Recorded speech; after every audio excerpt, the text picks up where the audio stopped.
آپ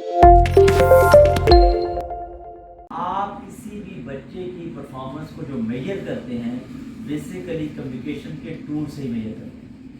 ایگزام بھی کیا ہے کہ وہ کمیونیکیٹ کرتا ہے, ریٹن کمیونیکیشن کرتا ہے کہ جو اس نے پڑھا اس کو وہ ریپروڈیوس کرنے کی, ریکریٹ کرنے کی صلاحیت رکھتا ہے یا نہیں رکھتا. لیکن یہ آپ کوئی کامیاب ماڈل نہیں ہے دنیا میں.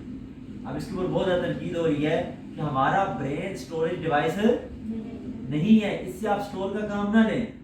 اس نے 500 الفاظ یاد کر لیے, اس نے 500 جملے یاد کر لیے, اس کو یہ یاد ہو گیا تو یہ لائق بچہ ہے یا انٹیلیجنٹ بچہ ہے.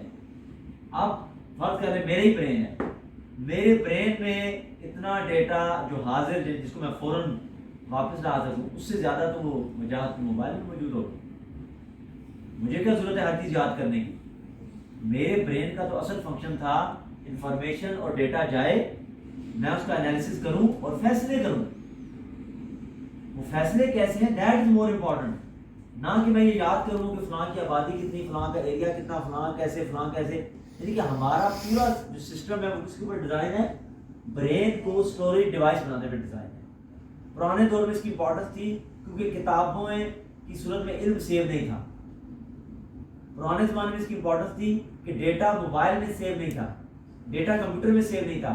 تو اس وقت یہ امپورٹنس تھی کہ انسان ڈیٹا کو کیا کرتا تھا, تو میمورائز کرتا تھا, یاد کرتا تھا, تاکہ ڈیٹا کیا ہو جائے, سیو ہو جائے اور جب ضرورت پڑے اس کو واپس استعمال کیا جائے. لیکن ہم نے کیا کیا, ہم نے اسی ماڈل کو کیا کرتے رہے, ریپلیکیٹ کرتے رہے. دوسرا ایک اور جو پرابلم آئی اس پورے ماڈل میں, کیونکہ ہمارے ہاں لرننگ میں فورسڈ لرننگ کے ماڈل کو اپلائی کیا ہے. حالانکہ لرننگ پکنک کے ماحول میں ہوتی ہے, پینک کے ماحول میں نہیں ہوتی. سیلف موٹیویشن سے ہوتی ہے, ریڈینس سے ہوتی ہے, ریسنٹ جو آپ کے حالات و واقعات ہوتے ہیں اس سے بات جڑی ہوئی ہو تو اس میں ہوتی ہے, یا وہ لرننگ کہ جو کوئی امپیکٹ کریٹ کرتی ہے اس پہ ہوتی ہے, یا وہ لرننگ جس میں آپ کی ڈوئنگ آپ کرتے ہیں اس کام کو جا کے اس میں ہوتی ہے. یہ صرف الفاظ کی بیس پہ لرننگ کا ماڈل کامیاب نہیں ہے. یا وہ چیز جو بہت ایمبیگوس ہو, ایبسٹریکٹ ہو, کہ آپ کو فرض کر لیں انٹیگریشن پڑھائی جا رہی ہے, ڈفرینسیشن پڑھائی جا رہی ہے, بوائز لا پڑھایا جا رہا ہے, چارلس لا پڑھایا جا رہا ہے, اور آپ کو اس کی اپلیکیشن کا نہ علم ہے اور نہ آپ اس کو سمجھنا چاہتے ہیں, تو وہ الٹا آپ کے ذہن میں ایجوکیشنل اسٹریس کریٹ ہو جائے گا, اس سے پرسنالٹی گروم نہیں ہوگی اور اپلائڈ پہلو جو لرننگ کے سامنے نہیں آئیں گے. تو آپ نے بچوں کا اس حوالے سے انتہائی کیئر کرنی ہے کہ بچوں کو بولنے کا موقع دینا ہے, بچوں کو انٹریکٹ کرنے کا موقع دینا ہے. ٹیچر کا اصل کام یہ ہوتا ہے کہ وہ بچوں کو انگیج رکھتا ہے ایکٹیویٹیز میں, خاص طور پہ چھوٹے بچوں کو. یعنی کہ آپ ان کو انگیج رکھتے ہیں, اور چھوٹا بچہ جو زیادہ اچھی لرننگ کرتا ہے وہ 3 کاموں سے کرتا ہے. ایک, جب وہ بات چیت کرے گا, بولے گا. نمبر 2, جب وہ کھیلے گا. اور نمبر 3, جب وہ گھومے پھرے گا. یعنی کہ وہ مختلف ایریاز, نئی جگہیں ان کو اس سے امپیکٹ کرے گا.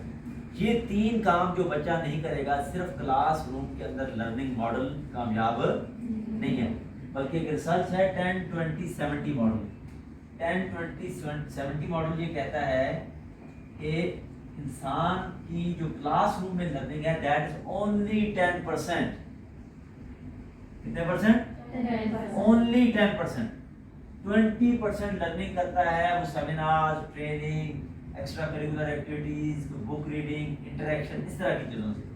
اور 70% لرننگ کرتا ہے جب وہ خود ایکسپیرینس کرتا ہے نالج, جا کے خود ان کاموں کو کرنے کی کوشش کرتا ہے, تب جا کے جو ہے وہ اس کی زندگی میں لرننگ اپلائیڈ ہوتی ہے. لیکن ہمارا سارا فوکس کس پہ ہے, 10%. اس سے پھر کیا ہوتا ہے, بچوں کے اندر جو سکلز ہم ڈیولپ کرنا چاہتے ہیں, مثال کے طور پر آپ چھوٹے بچوں کو پڑھاتی ہوں گی ساری, تقریباً 10 سال کی عمر تک بچے کے پاس کون کون سی سکلز ہونی چاہیے, اس کو کیا کیا آنا چاہیے, کیا اس کو علم ہونا چاہیے, کیا چیزیں اس کے پاس ہونی چاہیے.